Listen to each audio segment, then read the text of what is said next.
Olá, Pai do Senhor, Shalom, graça e paz. Eu quero falar um pouquinho com vocês hoje sobre os três níveis de prosperidade. Como assim, Wellington? Teoria da prosperidade? Não, nada disso. Nada de teoria da prosperidade, mas falar para vocês que sim, nós podemos ter uma vida próspera aqui, abundante, como Deus nos ensina, se nós fizermos da forma correta de como deve ser feito.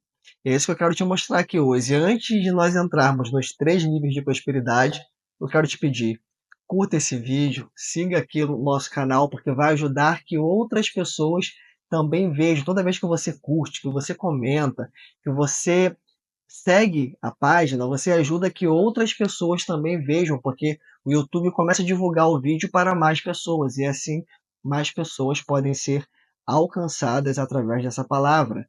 E aí, então, dá essa força pra gente, segue aí, ah, aperta no sininho, faz um comentário aqui embaixo, faz uma pergunta, escreva sobre o que você quer saber mais, sobre qual assunto você quer saber mais, e vamos então direto à mensagem sobre os três níveis de prosperidade. Queria começar falando com você sobre o primeiro nível de prosperidade, que é a prosperidade básica. Como assim, Wellington? Prosperidade básica? Isso existe? Claro que existe. Faça uma reflexão comigo nesse momento. Você já deve ter visto no sinal de trânsito, no farol de trânsito na sua cidade, pessoas que vendem alguma coisa, crianças muitas das vezes vendendo alguma coisa, ou você sabe que existem lixões onde o lixo que é coletado na cidade é levado. Imagina você falar para essa pessoa que está aí no sinal, para essa criança que está aí no farol vendendo algum doce, ou para quem está lá no lixão, que você tem um teto sobre a sua cabeça, que você tem uma cama aconchegante para você dormir, que você toma um café da manhã, que você pode andar de ônibus ou de carro, que você almoça, que você janta, que você tem um chuveiro para tomar banho na sua casa, que suas contas são pagas, graças a Deus. Essa pessoa certamente vai achar que você é uma pessoa muito próspera, porque você tem aquilo que ela não tem, que é uma necessidade básica.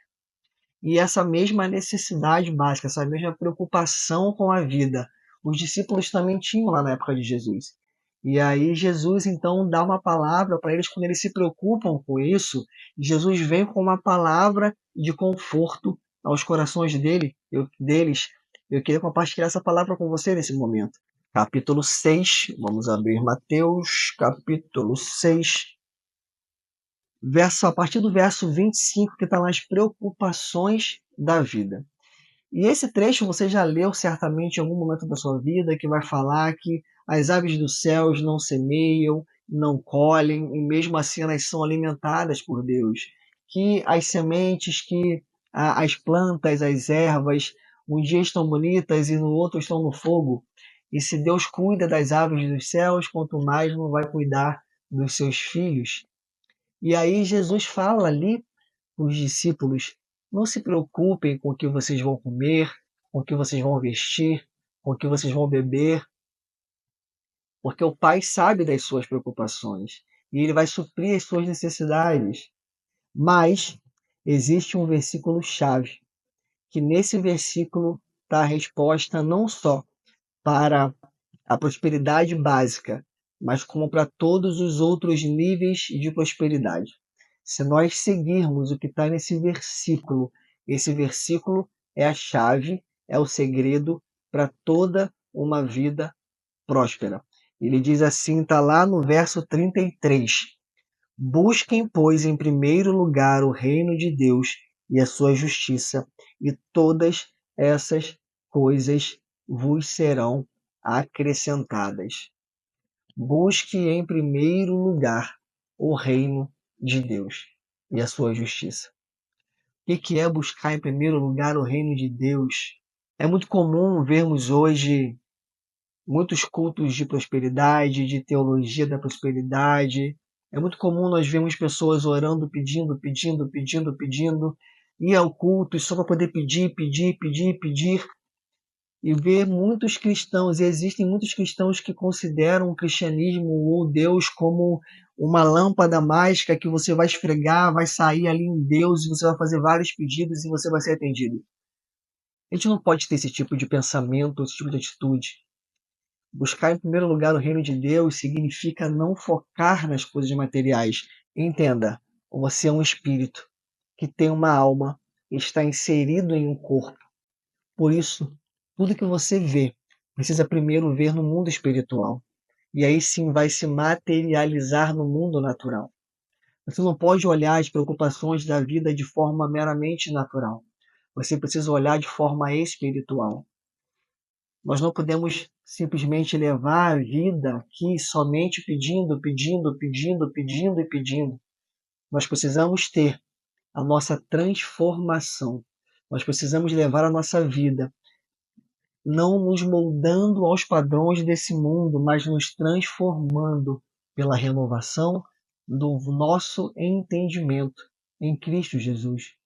Todas as vezes que eu coloco as preocupações da vida como alvo das minhas orações, como alvo do meu dia, como alvo do meu objetivo de ir à igreja, eu estou distorcendo a palavra. Eu não estou buscando a Deus como eu deveria buscar. Isso é uma maneira completamente errada de buscarmos a Deus e de buscarmos ter todas as nossas necessidades básicas supridas. Wellington, você tem exemplos de necessidades básicas supridas na Bíblia? Claro que sim.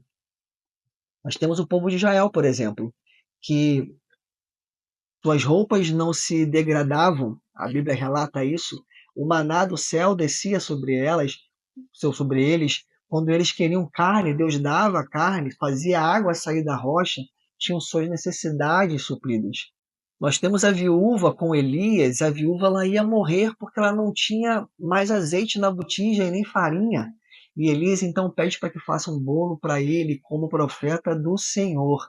Ele profetiza sobre a vida dela, vai na sua vizinhança, pegue todas as botijas, coloque na sua casa, e o pouco de óleo que sobrar na primeira botija derrame sobre todas as outras. E ela tinha fartura de comida na casa dela após a palavra do profeta. Então nós entendemos lá nos evangelhos, né, Mateus, Marcos, Lucas, João, nós temos várias multiplicações de pães e peixes, necessidades básicas sendo supridas da população, quando o foco era Deus. Quando o foco for Deus, todas as suas necessidades básicas serão supridas e você poderá repousar tranquilamente.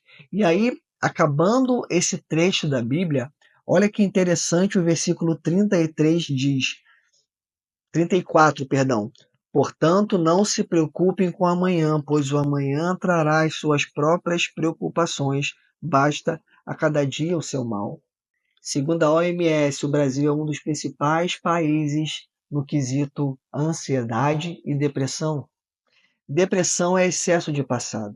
Tudo aquilo que poderia ter sido que não foi, que você poderia ter falado que não falou, que você poderia ter feito que não fez.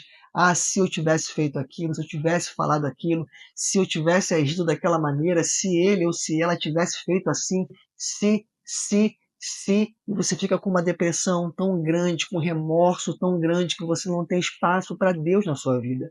Você não deixa Deus entrar porque a angústia te consome por algo que você poderia ter feito e não fez e já passou, não tem mais o que fazer.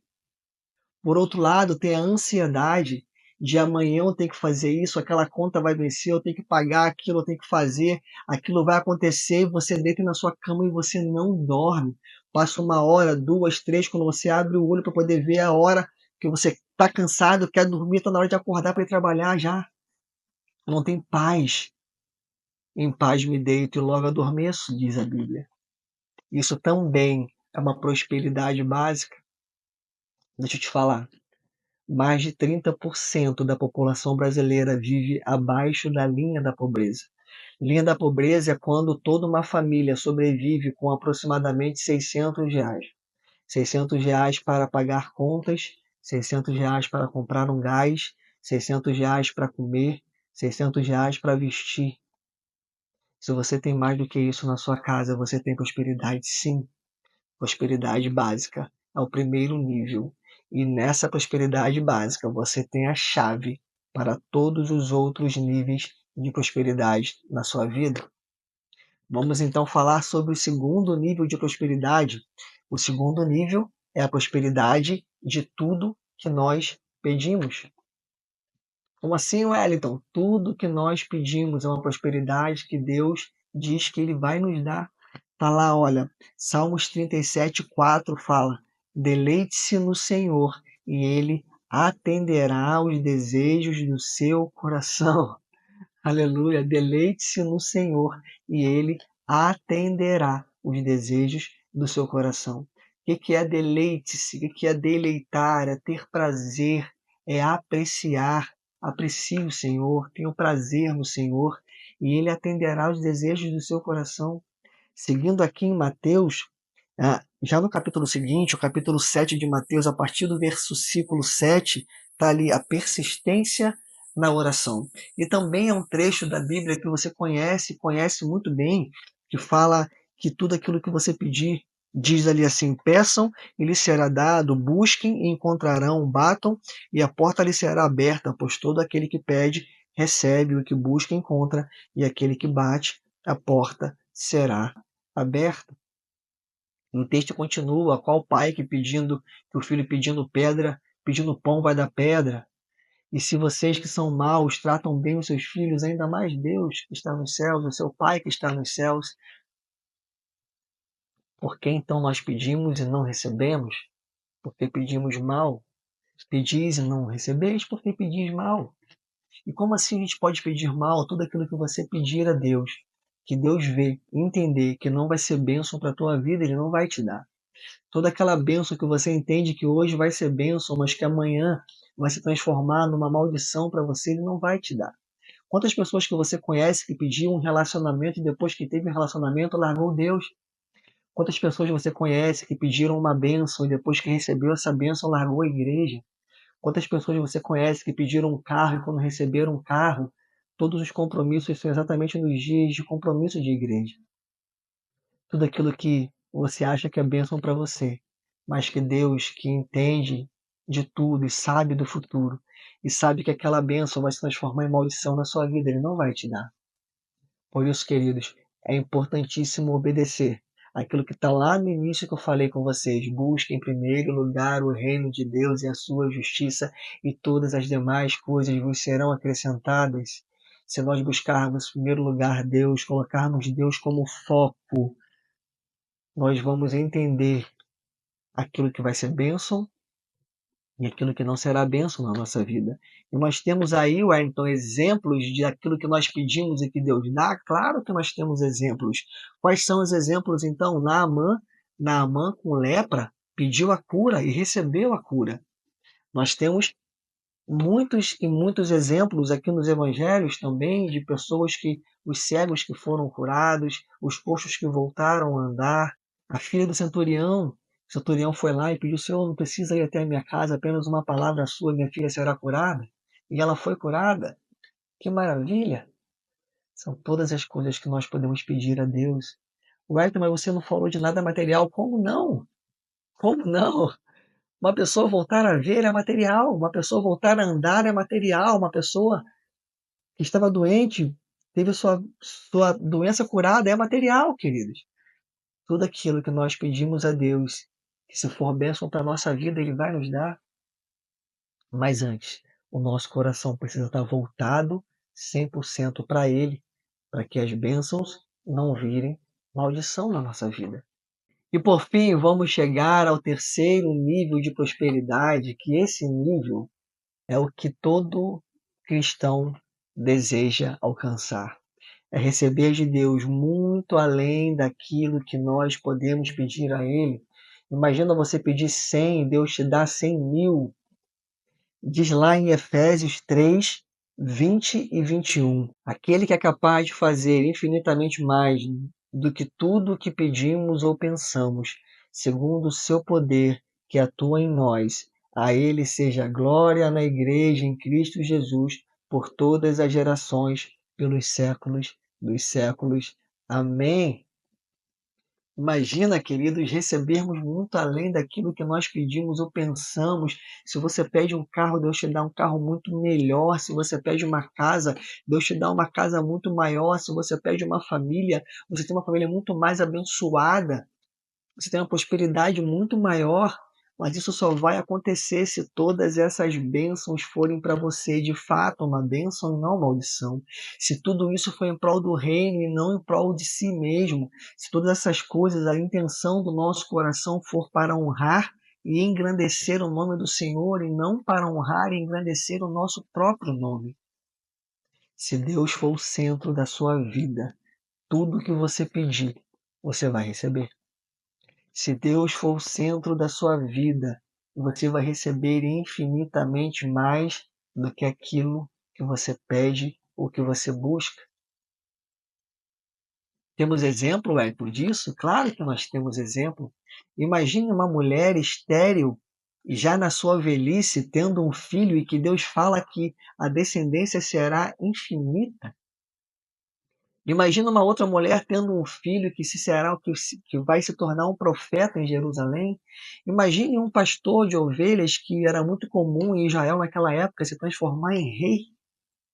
Deus pode nos dar muito além daquilo que nós pedimos ou pensamos, se nós fizermos tudo para a honra e glória de Deus, se o nosso coração estiver grato no Senhor, se a gratidão fizer parte da nossa vida. A Bíblia diz que melhor é dar do que receber. Deus tem prazer em dar, mas desde que esse dar dele não se transforme em maldição na sua vida. Nós temos níveis de prosperidade que nós podemos alcançar de acordo com a nossa maturidade no Evangelho, de acordo com o nosso crescimento dentro da palavra do Senhor. Quando você crescer em graça e em conhecimento, e não tomar somente comida para criança, leite, mas comida sólida, você estará preparado para receber do Senhor infinitamente mais do que aquilo que você pede ou que você imagina. Deus abençoe você, a sua família. Shalom.